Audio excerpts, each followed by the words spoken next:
My name is Violet Miller. I am 30 years old and I live in a penthouse apartment in the city. My father slid the thick legal folder across my glass dining table. The sound was sharp in the quiet room. He looked me right in the eye. "Sign the deed over to your sister," he said. His voice was cold and hard, "or we will take you to court." I felt a knot form in my stomach. I looked at my mother, hoping she would say something. She just stared at her lap. She would not even meet my eyes. Then I looked at my sister. She was sitting there with a smug look on her face. She looked around the room like she already owned it. They were sitting in my home. This was the penthouse I bought with my own money. I worked for 10 years to get this. I missed holidays. I worked double shifts. I saved every single penny while they went on vacations. Now they wanted to take it all away, just like that. My hands were shaking under the table, but I didn't let them see. I took a deep breath to steady my voice. I reached for my own briefcase and opened it slowly. "No," I said. "They think I am the villain in this story. They think I am selfish. But they are about to learn the truth. But before I tell you how everything flipped, like and subscribe, drop a comment. Where are you watching from? My name is Violet Miller. I am 30 years old. To understand why I refused to sign that deed, you have to understand the 28 years that came before it. You have to understand that in my house, there were 2 daughters, but only one of us was treated like a child. The other was treated like an employee. I was the employee. I realized this for the first time on my 16th birthday. It is a day that sticks in my mind like a splinter. For months leading up to it, I had done everything right. I got straight A's in school. I did my chores without asking. I babysat the neighbors' kids and saved my money. I talked about getting my driver's license constantly. I left the driver's manual on the coffee table. I talked about the used cars I saw for sale in the newspaper. On the morning of my birthday, I woke up with that nervous, excited feeling in my stomach. I walked into the kitchen. My mother was drinking coffee. My father was reading the paper. "Happy birthday, Violet," my mom said. She pointed to a small wrapped box on the table. I opened it. It was a bus pass, a yearly pass for the city transit system. I stared at it. I tried to smile, but my face felt stiff. "Oh, thanks. It's practical," my dad said, not looking up from the sports section. "Insurance is expensive, Violet. Gas is expensive. This will get you to school and back. It teaches you independence." I thought, maybe I could use the old sedan, I asked quietly. "Since you guys have the SUV now." "We traded it in," my dad said. "Money doesn't grow on trees, Violet. You'll figure it out." I spent my 16th birthday riding the number 42 bus to the mall by myself to buy a cupcake. I sat in the back, smelling the exhaust fumes, watching the rain streak against the window. I told myself it was okay. I told myself my parents were just being responsible with money. We were a middle-class family. Maybe we were struggling. I needed to be a good daughter and not ask for too much. I believed that lie for exactly 2 years. 2 years later, my sister Lily turned 16. The morning of her birthday, the house smelled like pancakes. My mom was cooking a feast. Lily came downstairs in her pajamas, looking sleepy and happy. "Happy birthday, baby," my mom squealed. She hugged Lily so hard she lifted her off the ground. "Come outside," my dad said. He had a grin on his face I had never seen him direct at me. "We have a surprise." I followed them out to the driveway. I stood on the porch, holding my arms around myself against the morning chill. There, sitting in the driveway, was a white BMW. It wasn't brand new, but it was close. The paint shined. The leather seats looked soft. There was a giant red bow on the hood. Lily screamed. It was a high, piercing sound of pure delight. She ran to the car. She jumped up and down. "Is it mine? Is it really mine?" she shrieked. "It's all yours, princess," my dad said. He tossed her the keys. "We want you to be safe on the road, only the best for you." I stood there, frozen. I looked at the bus pass in my wallet. Then I looked at the BMW. "Dad," I asked. My voice came out small and shaky. "I thought you said insurance was too expensive." He turned to me, his smile fading instantly. He looked annoyed that I was ruining the moment. "Violet, don't be jealous. It's ugly. Your sister needs a reliable car. She has cheerleading practice. She has a social life. It's different." It was different. I had a social life too, or I would have if I didn't spend 3 hours a day on a bus. From that day on, the divide was visible. It was parked in the driveway. I walked to the bus stop every morning in the rain, the snow, and the heat. I would stand there waiting for the bus, and I would see Lily drive past me. She would have the windows down, music blasting, her friends laughing in the passenger seat. She never stopped. She never offered me a ride. And my parents never told her to. It builds character, Violet, my mom would say when I came home shivering. Struggling a little makes you tough. They were right. It made me tough, it made me cold. When it came time for college, the dynamic repeated itself. But this time, the stakes were higher. I sat at the kitchen table with my acceptance letters. I had gotten into the state university. It was a good school. I had worked so hard for my grades. We need to talk about tuition, I said. My dad sighed. It was a long, heavy sigh that suggested I was asking for the moon. Honey, business has been slow this year. The market is down. We just don't have the liquidity to pay for college right now. I felt a pit in my stomach. But, you have a college fund. You talked about it when we were kids. We had to dip into it, my mom said vaguely. Expenses come up. The roof needed fixing, the car needed maintenance. The BMW needed maintenance. So what do? I asked. Loans, my dad said. Take out student loans, it's good debt. And you can work. You're a smart girl, Violet. You'll figure it out. So I did. I signed the papers for tens of thousands of dollars in debt. I moved into a dorm room that smelled like old socks. I got a job working the night shift at a 24-hour diner near campus. I went to class from 8 a.m. to 2 p.m. I studied from 2 p.m. to 6 p.m. I slept for 3 hours.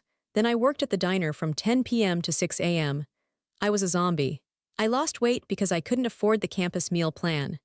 My dinner was usually a bag of chips from a vending machine or leftover fries from the diner that were going to be thrown out. I wore my shoes until there were holes in the soles. I didn't go to parties, I didn't join clubs, I didn't go on spring break. I worked, I studied, I survived. 2 years later, Lily graduated high school. Her grades were barely passing. She didn't want to go to the state university. She wanted to go to a private liberal arts college near the beach in Florida. It cost 3 times what my school cost. I waited for my parents to give her the business is slow speech. I waited for them to hand her the loan applications. Instead, my mom posted on Facebook, "So proud of our baby girl, heading to Florida in the fall. We are so happy to give her this opportunity." They paid for everything. Full tuition, a luxury apartment off campus because the dorms were too cramped. They paid for a sorority membership. They paid for meal plans she didn't use because she ate out at restaurants every night. I saw the pictures online. Lily holding a margarita on a boat in Cancun for spring break. Lily with a tan, wearing designer sunglasses. Lily living the life I was told we couldn't afford. I called my dad once, in tears. I was sitting in my laundromat, counting quarters to wash my work uniform. "Dad, how can you pay for her school and not mine?" I asked. "I'm working night shifts, I'm exhausted." "Don't count other people's money, Violet," he snapped. "It's rude. Your sister needs more support than you. You are naturally capable. She needs a little help to find her footing. You should be happy for her." That was the narrative. I was capable, so I deserved nothing. She was needy, so she deserved everything. But the neglect gave me one thing. It gave me Claire. It was my junior year. I had landed an internship at a logistics company. It was paid, which was the only reason I took it. I was filing papers late one Friday night. Everyone else had gone home. The door to the CEO's office opened. Claire walked out. She was a woman in her 50s, sharp features, always wore gray suits. She stopped when she saw me. "Miller," she said, "why are you still here? It's 8 p.m. on a Friday." "I wanted to finish organizing the shipping manifests for Monday," I said. "So we can start the week ahead." She looked at me. She really looked at me. She walked over and sat on the edge of my desk. "You're the one who works at the diner, right?" she asked. "Yes, ma'am, and you go to school full-time." "Yes, ma'am," she nodded slowly. "You're hungry." "I'm okay," I lied. My stomach growled loudly in the silence. Claire laughed. It was a dry, rasping sound. She reached into her purse and pulled out a $20 bill. "Go get food, real food, not chips." "I can't take your money," I said. "Take it," she ordered. "And listen to me." I took the money. "You work hard," Claire said. "That's rare. But hard work alone won't save you. People will take advantage of hard workers. They will milk you dry and then ask why you aren't producing milk anymore." She leaned in closer. Her eyes were steel gray. "You need to protect yourself, Violet. Document everything. In business and in life, track every dollar like it's evidence in a murder trial. Keep receipts, keep emails, keep dates. Because one day, someone is going to try to rewrite history.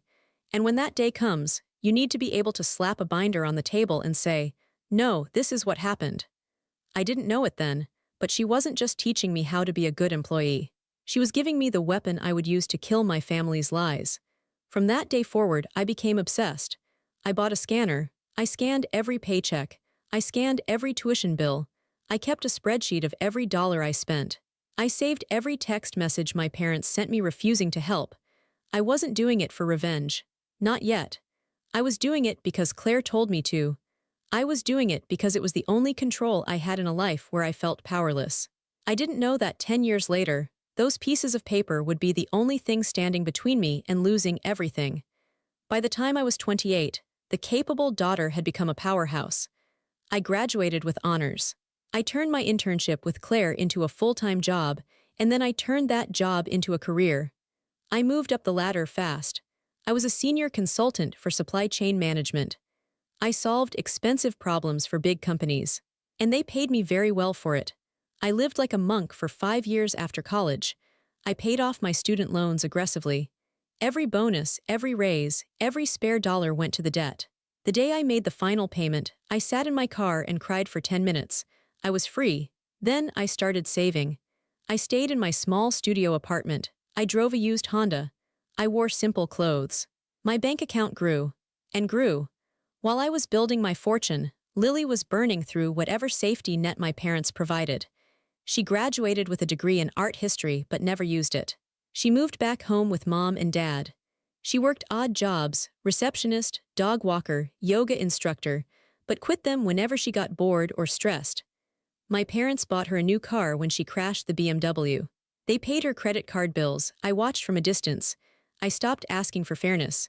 I just focused on my goal. I wanted a home, a real home, a place that no one could kick me out of.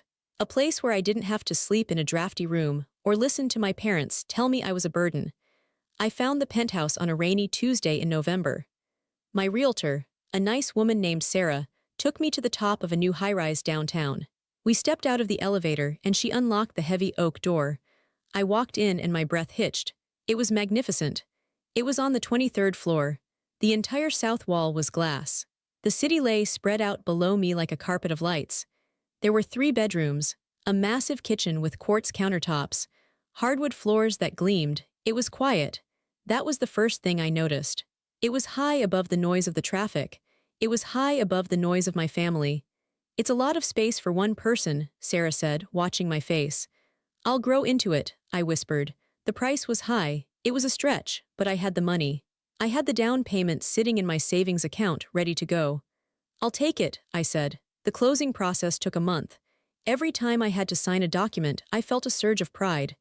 Buyer name, Violet Miller, just me. No cosigner, no husband, no daddy, just Violet. I put down $84,000 in cash. It was the biggest check I had ever written. I watched the bank teller process it. My hands were shaking, not from fear but from adrenaline. When I finally got the keys, I didn't move in right away. I went there alone that night. I brought a sleeping bag and a bottle of cheap champagne. I slept on the floor of the empty living room. I woke up to the sunrise flooding the apartment with golden light. I felt safe. For the first time in my life, I felt completely, utterly safe. I spent the next 2 months furnishing it. I didn't buy cheap IKEA furniture this time. I bought a velvet sofa. I bought a heavy teak dining table. I bought art for the walls. I turned the 2nd bedroom into a guest room and the 3rd bedroom into my home office. My home office was my command center. I bought a fireproof safe. I put the deed inside. I put the purchase agreement inside. I put every receipt for the furniture inside. Claire's voice was always in my head, track every dollar. Finally, I was ready. I invited my family over for a housewarming dinner. I wanted them to be proud. I know it sounds stupid after everything they did to me, but the child in me still wanted my dad to pat my back. I still wanted my mom to hug me and say, "Wow, Violet, you did good." I spent 2 days cooking. I made a roast chicken with herbs. I made a complicated salad with goat cheese and walnuts. I bought expensive wine. They arrived 20 minutes late. I buzzed them up. When the elevator doors opened, Lily walked out first. She was wearing muddy boots. She walked right onto my new hardwood floors without wiping them. "Whoa," she said. She didn't look at me. She looked at the view. Crazy view. My mom and dad followed. My dad looked around the lobby, checking for cracks in the paint, looking for flaws. "Hello, everyone, welcome," I said, opening my arms. "Hi, honey," my mom said. She gave me a weak side hug. She pulled back and looked around. Her face was blank. "It's very modern," she said. She used the word modern like it was a bad thing. "It's beautiful, isn't it?" I asked, fishing for a compliment. My dad walked to the window. "What's the square footage?" he asked. 2,000, I said proudly. "And the HOA fees?" he asked. "Must be a killer in a building with a doorman." "I can handle it, Dad," I said, he grunted. "Better hope the market doesn't crash. You're leveraged pretty high here, Violet, could be a mistake." That was his reaction, not congratulations. Just a warning that I might fail. Lily wandered into the kitchen. She opened my fridge. "Do you have any beer? I don't like wine." "No, sorry, I have water or juice," I said. She rolled her eyes. Fine." She flopped onto my velvet sofa. She put her feet up on the coffee table. Her boots were still muddy. "Lily, please take your feet down," I said gently. "That's a new table." "Chill out," she muttered. "It's just furniture, you act like it's a museum." We sat down for dinner. The conversation was painful. "So," my mom said, picking at the salad, "Lily is thinking about going back to school, maybe for interior design." "That's a great idea," I said. "You have a good eye." "Yeah," Lily said with her mouth full. "I was thinking this place needs some color. It's too beige. If I lived here, I'd paint that wall teal." "Well, it's a good thing you don't live here," I joked. Nobody laughed. My dad cleared his throat. "It really is a massive amount of space for a single girl, Violet. 3 bedrooms. What do you need 3 bedrooms for? Are you planning on taking in boarders?"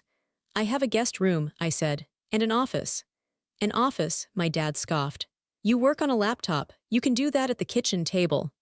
"I like having a dedicated space," I said, my voice getting tighter. "Must be nice to have money to burn," Lily muttered. "I'm sharing a bathroom with Mom and Dad again. It's a nightmare."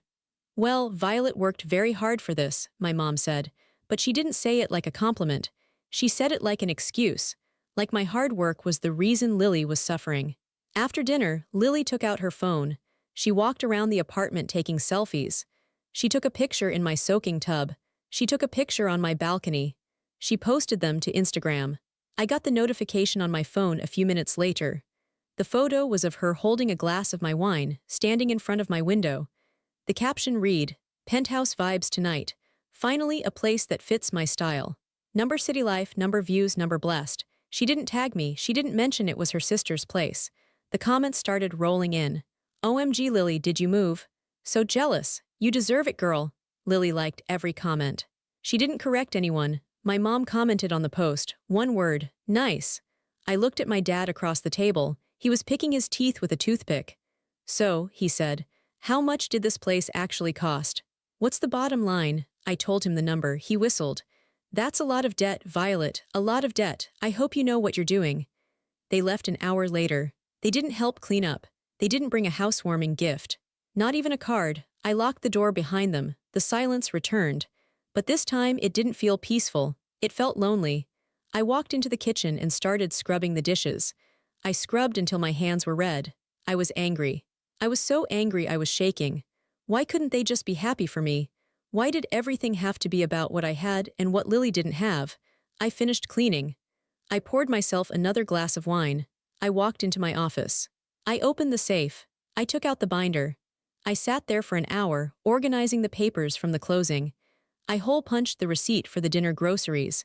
I printed out a screenshot of Lily's Instagram post. I printed out the text message my mom sent me when they got home. "Thanks for dinner. Lily is really depressed now seeing how you live. I hope you're happy." I put it all in the binder. I realized something that night. My family didn't love me, they tolerated me, and they resented my success because it highlighted their failure with Lily. I looked at the deed again, Violet Miller. "This is mine," I said out loud to the empty room. "This is mine. And I will never let you touch it." I closed the binder. The snap of the metal rings sounded like a gunshot. It happened 2 years after I bought the penthouse. I was 30 years old. I was established. I was a senior consultant. I had built a life that was quiet, organized, and mine. My phone rang on a Tuesday evening. It was my mother. "Violet," she said. Her voice was unusually high-pitched. "Your father and I want to come over for dinner on Saturday. Bring Lily, we have some news." News, I asked. I felt that familiar tightening in my chest. Is everything okay? It's good news, she said. Great news, actually. But we need to discuss it as a family, in your space. It's more private than a restaurant. Okay, I said. Saturday at 7. Perfect, she said. Make something nice, will you? I spent the entire day Saturday preparing. Even at 30, even after everything, I still wanted to impress them. I wanted to be the good daughter. I went to the butcher and bought an expensive cut of roast beef. I bought fresh rosemary. I made mashed potatoes from scratch with heavy cream and butter, just the way my dad liked them. I polished the wine glasses. I set the table with the cloth napkins. I looked around my apartment before they arrived. It was spotless. The city lights were twinkling through the floor-to-ceiling windows. It looked like a magazine cover. I felt a surge of pride. Surely, tonight, they would see me. They would see what I had built and treat me with respect. They arrived right on time, which was the first warning sign. Usually they were late. When I opened the door, Lily walked in first. She was glowing. She was wearing a tight-knit dress that showed a small, undeniable bump in her stomach. I'm pregnant, she squealed before I could even say hello. My jaw dropped. Lily, oh my gosh. I hugged her, I really meant it. Despite everything, I loved my sister. I wanted her to be happy. A baby was a blessing. Who is the father? I asked, pulling back. Lily's face fell for a split second, then recovered. It's complicated. He's not around, but it doesn't matter. I have mom and dad, and I have you. My parents walked in behind her. They were beaming. My dad was carrying a bottle of sparkling cider. We are going to be grandparents, my dad announced. He clapped his hands together. He looked at me, and for the first time in years, he smiled at me with genuine warmth. Can you believe it, Violet, a baby in the family? It's wonderful, I said. I took their coats. Come in, dinner is almost ready. The first hour was perfect. We sat in the living room. We drank the cider. We talked about baby names. We talked about cribs and strollers. My mom was knitting a yellow blanket. The tension that usually existed between us seemed to have evaporated. I felt included. I felt like part of the family finally. I served dinner. The roast beef was perfect. The potatoes were creamy. This is delicious, Violet, my dad said, taking a huge bite. You really learned how to cook. Thanks, Dad, I said. I felt my face flush with pleasure. You know, my mom said, putting her fork down. She looked around the room. This apartment really is stunning. The view, the space, it's very safe here, very secure building. It is, I agreed. That's why I bought it. My mom looked at my dad. A silent signal passed between them. The air in the room changed instantly. The warmth evaporated. The temperature seemed to drop 10 degrees. My dad cleared his throat. He took a sip of water. Violet, he said. His voice was serious now, businesslike. We need to talk about the future with the baby coming. Things are going to change. Of course, I said. Is Lily moving back into her old room at your house? Lily let out a dramatic sigh. She looked down at her plate. My old room is so small, Violet, and the house. It's old, it's drafty. The stairs are steep. Mom and Dad are getting older. It's not a good environment for a newborn. And Lily is doing this alone, my mom added. Her eyes bored into mine. She needs stability. She needs a sanctuary. I nodded slowly. So she's getting her own apartment. She can't afford that, my dad said bluntly. She's not working right now. She needs to focus on her health. Okay, I said. I was confused. So what is the plan? My dad leaned forward. He placed his hands flat on my dining table. We think it's best, he said, if you let Lily have the penthouse. I stopped chewing. I stared at him. I couldn't process the words. I'm sorry, let her have it. You mean stay in the guest room for a few weeks after the baby is born? No, Lily said. She looked up, her eyes wide and wet with tears. We mean you move out, and I move in. I laughed. It was a nervous, involuntary sound. You want me to move out of my own home? It makes the most sense, my mom said rapidly. You are single, Violet. You are one person. You have 3 bedrooms here. It's excessive. It's selfish, really, to hoard all this space when your sister is bringing a life into the world. Selfish, I repeated. Lily needs the security, my dad said. This building has a doorman. It has an elevator. It's perfect for a young mother. And where am I supposed to go? I asked. My voice was trembling. You have money, my dad said dismissively. You have a great job. You can rent a nice studio somewhere, or buy a smaller condo. Something that fits your lifestyle better. My lifestyle is living in the home I paid for, I said. My dad reached into his jacket pocket. He pulled out a thick legal folder. He slid it across the table, right next to the roast beef. "We've had a lawyer draw up some papers," he said. "It's a quitclaim deed. You sign the title over to Lily, we will put the property in her name." I stared at the folder. "You want me to give her $1 million apartment. Just give it to her." "We're not unreasonable," my dad said. "We know you have a mortgage. We expect you to keep paying that. Think of it as your contribution to your nephew, a gift." The room spun. They didn't just want the house. They wanted me to pay for it.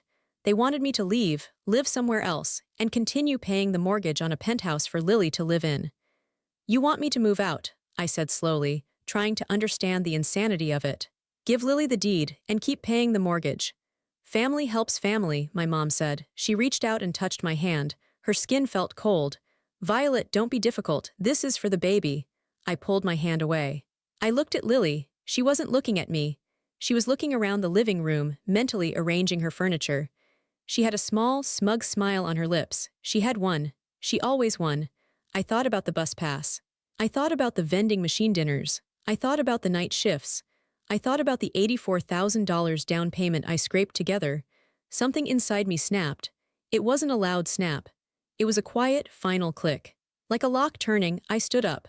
"No," I said. The room went silent. "Excuse me," my dad said. His face began to turn red. "No," I said again. I kept my voice steady, though my knees were shaking under the table.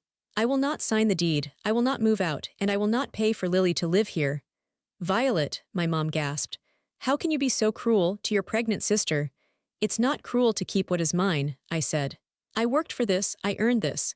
Lily has never worked for anything in her life because you hand her everything on a silver platter. I won't do it." Lily started to cry. It was a loud, wailing cry. I knew it. I knew she would be like this. She's jealous. She's always been jealous of me. "That is enough," my dad roared. He slammed his hand on the table. The wine glasses shook. "You ungrateful little brat. After everything we did for you, we raised you. We fed you. You did the bare minimum," I yelled back. "You gave me a bus pass while you gave her a BMW. You told me to figure it out while you paid for her vacations." "Well, I figured it out, Dad. I figured it out and I bought this house. And you can't have it." My dad stood up. He loomed over me. His eyes were full of hate. "If you don't sign this paper," he hissed, pointing a finger in my face, "we will take you to court. We will sue you for everything you have. We will ruin you." "Get out," I said. I pointed to the door. "Get out of my house." "You'll regret this," my mom spat. She stood up and grabbed her purse. "You are cold, Violet, ice cold. I don't know how I raised a daughter like you." They gathered their coats. Lily was still sobbing, clinging to my mom. My dad grabbed the legal folder off the table. "You have until Monday to change your mind," he warned. "Or the gloves come off." They slammed the door so hard the walls shook. I stood alone in the silence. The smell of the roast beef was suddenly nauseating. I sank into my chair and buried my face in my hands. I didn't cry. I was too terrified to cry. They were going to sue me. My own parents were going to sue me. The next 3 days were a torture of silence. I didn't leave the penthouse. I called in sick to work. I sat by the window, watching the cars down below, waiting for the other shoe to drop. On Wednesday, it dropped. The buzzer rang. It was a courier. I signed for a thick envelope. The return address was Miller and Associates, my dad's friend's law firm. I sat on the floor and opened it. My hands were shaking so bad I ripped the paper. It was a formal legal complaint. Plaintiff, Lily Miller and Robert Miller. Defendant, Violet Miller. I read through the pages and my blood ran cold. It was a work of fiction, a complete fabrication. The lawsuit claimed that there was an oral family trust agreement. It stated that the money I used for the down payment, my hard-earned savings, was actually family funds entrusted to me. It claimed that the penthouse was intended to be a family investment property, to be shared by all siblings. It said that by refusing to allow my sister to live there, I was in breach of fiduciary duty. They were asking the court to force me to transfer the title to a family trust, pay Lily back rent for the time she should have been living there, pay for their legal fees. It was insane, but it looked official. It had stamps and signatures. It looked real. I felt a wave of panic. Could they do this? Could they just lie and take my home? But the legal attack was only the beginning. They knew that court cases take time. They wanted to break me faster. They wanted to destroy my reputation. I logged onto Facebook. I wished I hadn't. Lily's ex-husband, the guy who wasn't even around to raise the baby, had posted a long status update. It's sad to see how money changes people. Imagine turning your own pregnant sister out onto the street just so you can live in a luxury penthouse alone. Some people forget where they came from. Disgusting behavior from someone who thinks she's better than everyone else. He didn't tag me, but he didn't have to. We were from a small town. Everyone knew who he was talking about. The comments were piling up. My Aunt Carol wrote, "Praying for you, Lily. God sees everything. Greed is a sin." My cousin Mike wrote, "Wow, that's low. Family comes first." A girl I went to high school with wrote, "I always knew she was stuck up. I felt like I was being stoned in the town square. My own family was painting me as a monster. They were using Lily's pregnancy as a weapon to make me look like a villain." My phone beeped. A voicemail. I hesitated. I knew I shouldn't listen to it, but I had to know. I pressed play. It was my mother. "Violet," she said. Her voice was trembling, sounding weak and frail. "It's Mom. I don't know who you are anymore. Your father is sick with stress. His blood pressure is through the roof. Lily has been crying for 3 days. She's terrified for the baby. If anything happens to that baby because of this stress, it will be on your hands." She paused. Then her voice dropped, becoming hard and cold. "I never thought I raised someone so heartless. You have so much, and you won't share even a little. If you have a shred of decency left, you will fix this. Sign the papers, Violet. Don't make us destroy you, because we will. We will tell everyone what you are." The message ended. "Destroy you?" I sat there, the phone slipping from my hand. I felt small.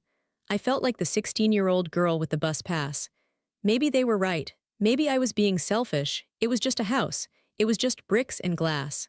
Was it worth losing my family over? Was it worth hurting my dad's health? I almost picked up the phone to call them. I almost surrendered. But then my eyes landed on the bookshelf in the corner. On the bottom shelf, tucked away, was a thick black binder. "Track every dollar like it is evidence." Claire's voice echoed in my head. I stood up. My legs felt heavy. I walked over to the shelf and pulled out the binder. I carried it to the dining table, the same table where my father had threatened me. I opened it. The first page was the purchase agreement. Buyer, Violet Miller. The next page was a copy of the check for the down payment. Drawn from Violet Miller savings. I flipped through the pages. Mortgage payments, HOA fees, property tax, insurance. Every single document had my name on it. There was no family trust. There was no oral agreement. There was no parents' contribution. I looked at the spreadsheet I had kept for years. Date, Aug 12, 2018. Request for tuition help. Answer, no. Date, Sept 4, 2020. Request for car repair help. Answer, you'll figure it out. They had never helped me, not once. And now they claim they own my success. I turned to the back section of the binder. This was the section I had compiled over the last few years. The intelligence section.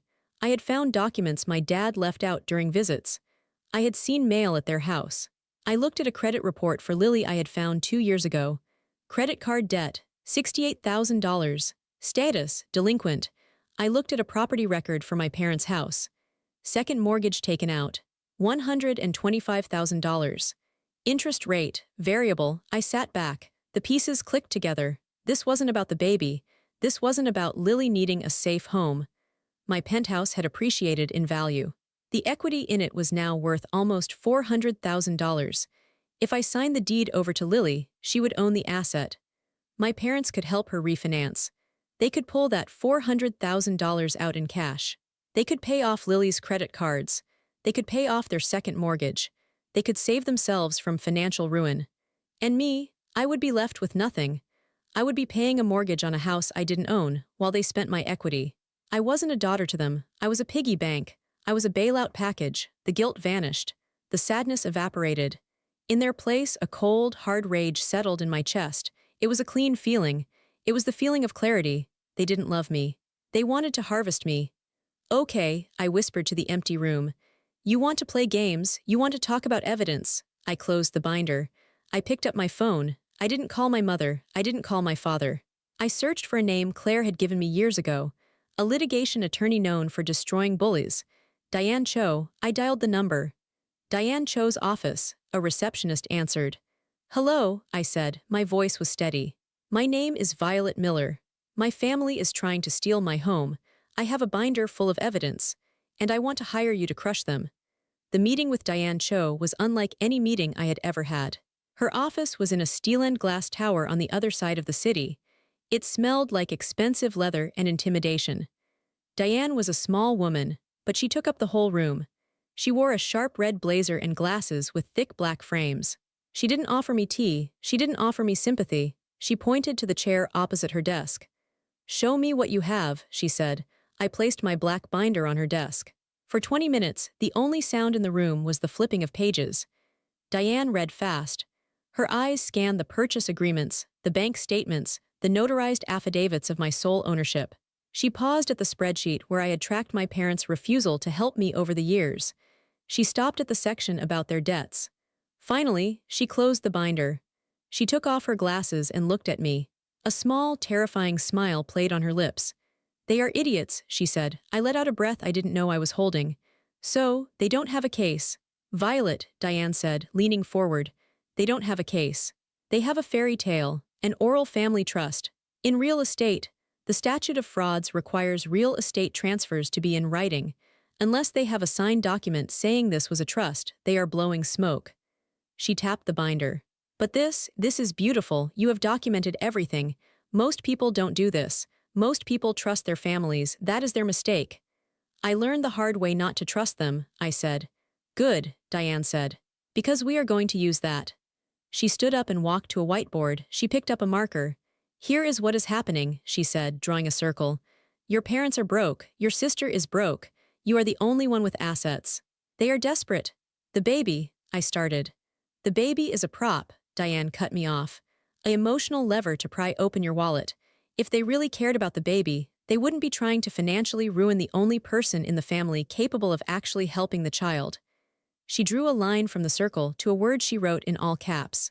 "Greed. They filed this lawsuit to scare you," she explained. "They think you are the weak little girl who wants mommy and daddy's approval. They think you will crumble under the pressure and sign the deed just to make the fighting stop."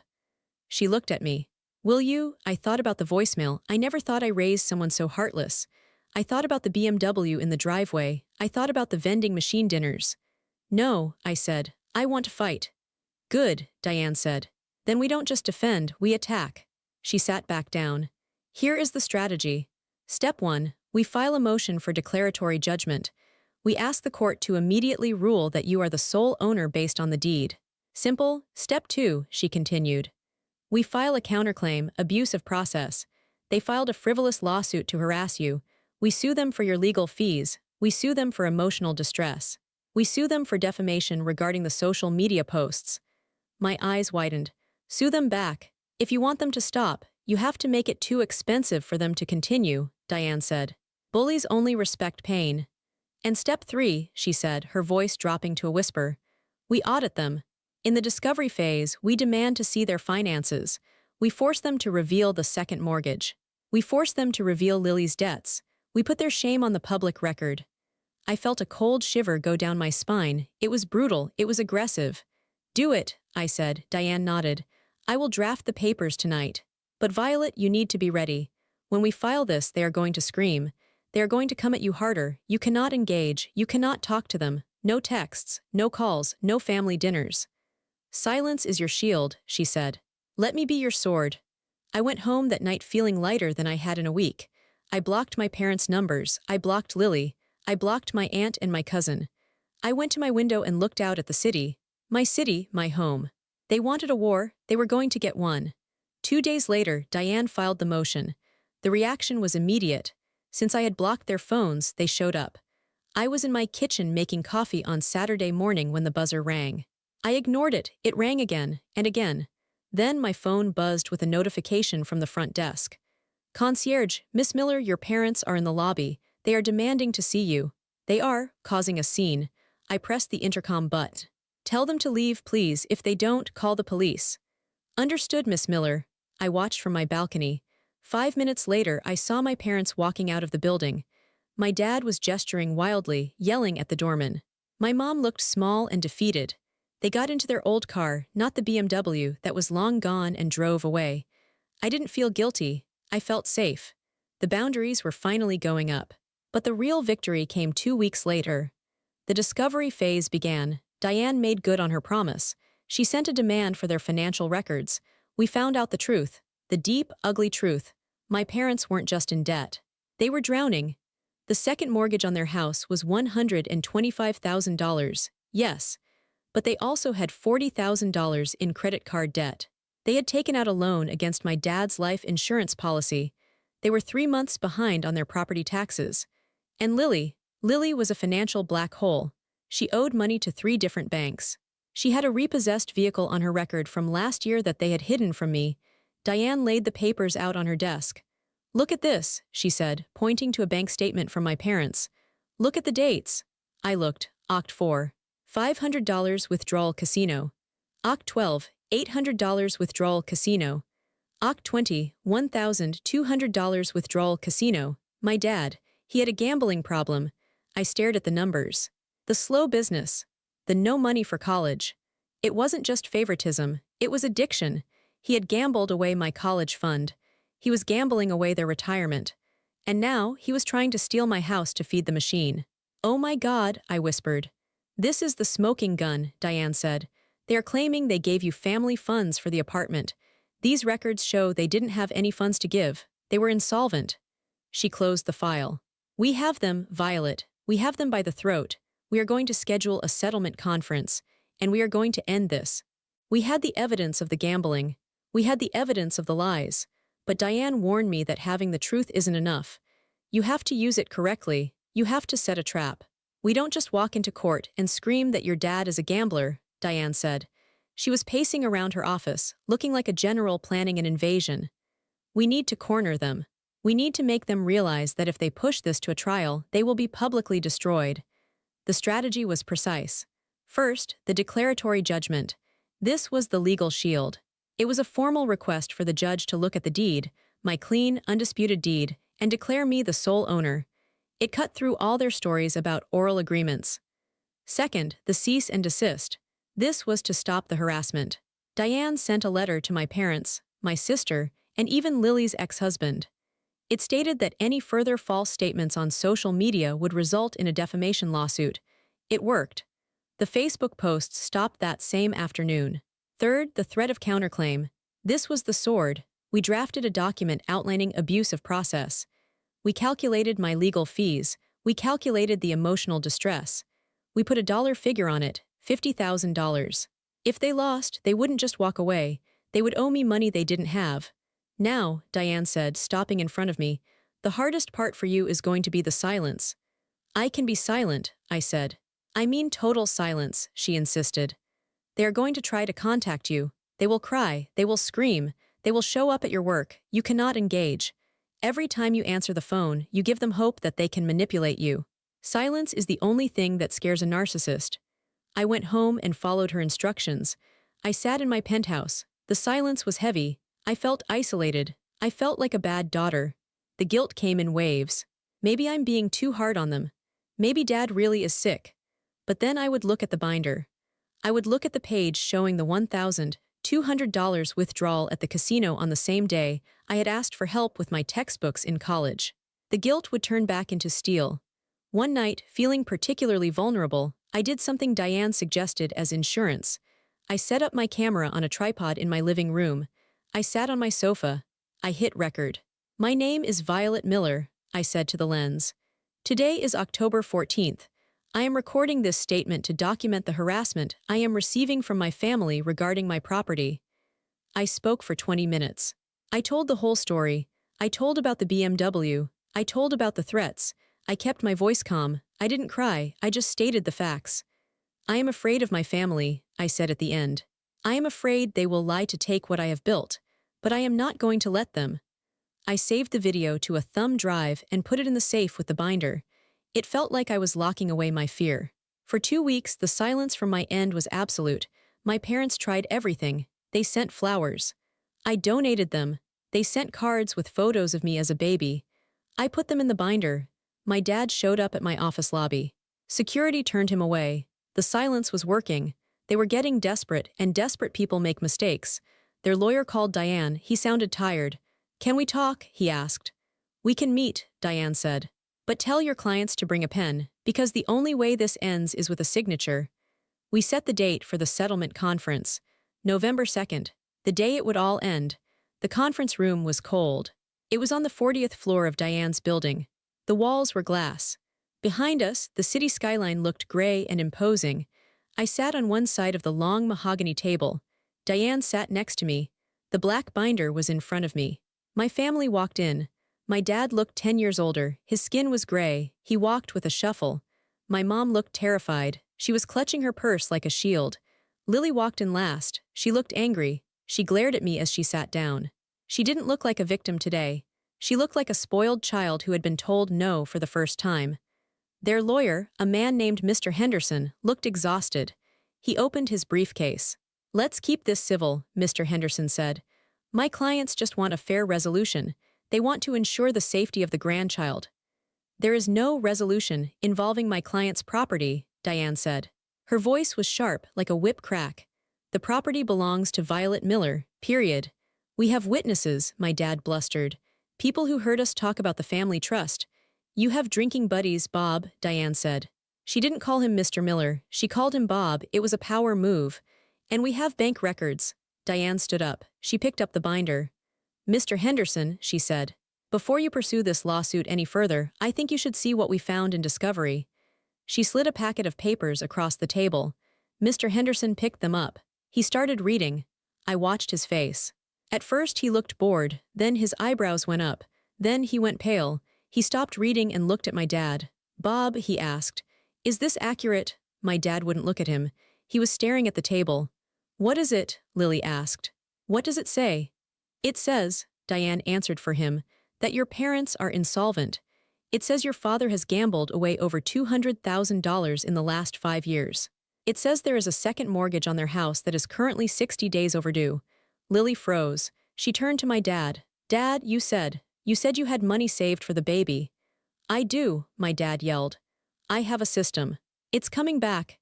It says," Diane continued, relentless, "that you, Lily, have $68,000 in credit card debt and a repossessed vehicle on your record." The room went silent. The air was sucked out of the space. "The reason you want Violet's penthouse," Diane said, leaning over the table, "is not because you care about the baby. It is because you are drowning. You want to take her equity, the equity she earned, and use it to bail yourselves out. You want to refinance her home to pay for your mistakes." "That's a lie," my mom screamed. She stood up. "We love her. We are a family." "If you were a family," I said quietly. Everyone turned to look at me. It was the first time I had spoken. "If you were a family," I said, looking at my mother, "you wouldn't be trying to steal my home. You wouldn't be lying about me on the internet. You wouldn't be trying to destroy my life to save yours." I opened my binder. I pulled out one single piece of paper, the settlement agreement Diane had drafted. "I am not signing the deed over to Lily," I said. "I am never signing it." I slid the settlement paper across the table. "This is an agreement," I said. "It says that you withdraw your lawsuit with prejudice, meaning you can never file it again. It says you acknowledge I am the sole owner. It says you will cease all harassment. And it says that if you ever talk about this publicly again, I will sue you for the legal fees, and I will release your financial records to the public." "I'm not signing that," my dad spat. "Then we go to trial," Diane said cheerfully. "And I will put you on the stand, Bob. And I will ask you, under oath, about every single trip to the casino. I will ask you about the college fund. I will ask you about the loans. And it will all be public record. Your friends will know. Your neighbors will know." My dad looked at Diane. Then he looked at Mr. Henderson. Mr. Henderson closed his file. "Bob," he whispered, "we can't win this if these records are real. We are done." My dad slumped in his chair. He looked small. He looked defeated. "Fine," he whispered. "Dad," Lily cried. "What about me? What about the apartment?" "Shut up, Lily," my dad said. He didn't even look at her. "Just shut up." He took the pen Diane offered. His hand was trembling. He signed the paper. My mother signed next. She was crying now, soft, self-pitying sobs. She wouldn't look at me. Lily signed last. She scribbled her name aggressively, tearing the paper slightly. She threw the pen down. "I hope you're happy," she hissed at me. "You have your big empty house and you have no one." "I have myself," I said. Diane took the paper. She checked the signatures. She nodded to me. "We are done here," she said. We stood up. We walked out of the glass room. I didn't look back. I didn't say goodbye. I walked to the elevator. I pressed the button. When the doors closed, leaving my family on the other side, I let out a breath that I felt like I had been holding for 14 years. The first month after the settlement was strange. It was like waking up from a long illness. I expected to feel sad, I expected to miss them, but mostly I just felt relief. The phone didn't ring with demands. The guilt didn't gnaw at me when I sat on my sofa. My home felt different. It didn't feel like a fortress anymore. It felt like a home. 6 months passed. I heard through the grapevine, my cousin Mike, who had apologized for his Facebook comment, what happened to them. My parents had to sell a small rental property they owned in the next town over. It was their last asset. They used the money to catch up on their mortgage and pay off some of the gambling debt. They were living on a tight budget now. My dad was forced to go back to work part-time at a hardware store. Lily didn't move into a penthouse. She moved 2 states away with her husband. Apparently, the ex wasn't really an ex. They had just staged a breakup to make her look more sympathetic for the lawsuit. They moved to a cheap town in the Midwest where he got a job in a warehouse.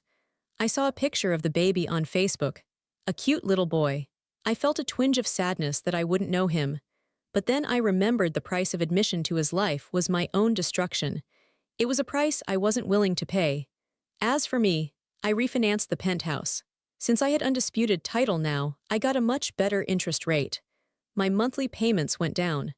I took the extra money I was saving and I did something I had wanted to do for a long time. I called the university. My old university. The one where I ate vending machine dinners. I set up a scholarship. It wasn't huge, but it was enough. It was specifically for students who were working full-time while attending classes. I named it the Claire Vance Scholarship, after the boss who told me to document everything. When I signed the paperwork for the scholarship, I felt more pride than I ever felt waiting for my parents' approval. A few weeks later, my birthday rolled around. I went to my mailbox. There was a card. It was from my mother. I debated throwing it out, but curiosity won. I opened it. There was no money inside, no gift card. Just a generic happy birthday message printed on the card. Underneath, in her handwriting, she wrote, "We miss you. Hope you are well." There was no apology, no acknowledgement of the lawsuit. No sorry we tried to steal your house. Just a pretend normalcy. They were trying to rug sweep. They wanted to pretend it never happened so they could eventually ask for money again. Then I checked my email. There was a message from Lily. Subject, sorry. Violet, I'm writing this because Mom said I should. I guess I'm sorry things got so crazy. It's just hard seeing you have so much when we struggle. Anyway, the baby is cute. We are struggling with rent this month. If you want to see photos, let me know. I stared at the screen. I'm sorry things got crazy. Not I'm sorry I felt entitled to your home. And then, immediately, a mention of struggling with rent. The hook was already baited. I hit reply. I typed, I accept your apology for the past. I hope your new city treats you well. I will not be providing financial assistance now or in the future. Please do not ask again. I hit send. Then I blocked the email address. It wasn't about burning bridges. The bridge was already burnt. It was about building a wall to keep the ashes out. I went into my office. I opened the safe. I took out the binder. It was thick now. It held the story of my survival. I realized I didn't need it anymore. The lawsuit was over. The threat was gone. But I put it back in the safe. I would keep it, not out of fear but as a reminder. A reminder of what I was capable of. A reminder that I saved myself. That night I hosted a dinner party. It wasn't for family, it was for my chosen family. Diane came. Sarah, my realtor, came. 2 of my friends from college who had brought me soup when I was sick and broke came. I cooked the roast beef again. This time nobody criticized the seasoning. Nobody asked about the cost of the wine. Nobody looked at my furniture with envy. We laughed, we drank, we told stories. I looked around the table. These were the people who celebrated me. These were the people who wanted nothing from me but my company. I stood up to make a toast. To boundaries, I said, raising my glass. To boundaries, they echoed. My penthouse felt bright. The city lights sparkled like diamonds, but they were no longer cold. They were beautiful. I know there are people out there who think I was wrong, who think family is everything, who think I should have sacrificed my security for my sister. But here is what I learned. You cannot set yourself on fire to keep others warm, especially if those people are the ones holding the matches. Protecting what you built is not selfish. It is self-respect. I kept the receipts. I kept the documents. And because of that, I kept my life. I know many of you watching this might be in a similar spot. Maybe you have a family member who demands too much. Maybe you are the capable one who is always expected to pay the bill. It is scary to say no. It is terrifying to stand alone in a conference room and fight the people who raised you. But listen to me, you are worth protecting. Your hard work matters, your peace matters. Have you ever had to set a hard boundary with your family? Did they call you selfish? Did they try to make you feel guilty? What happened? Tell me your story in the comments. I read every single one. And if you know exactly how this feels, if you have ever had to be your own hero, hit that subscribe button. We are in this together, and we are stronger than they think.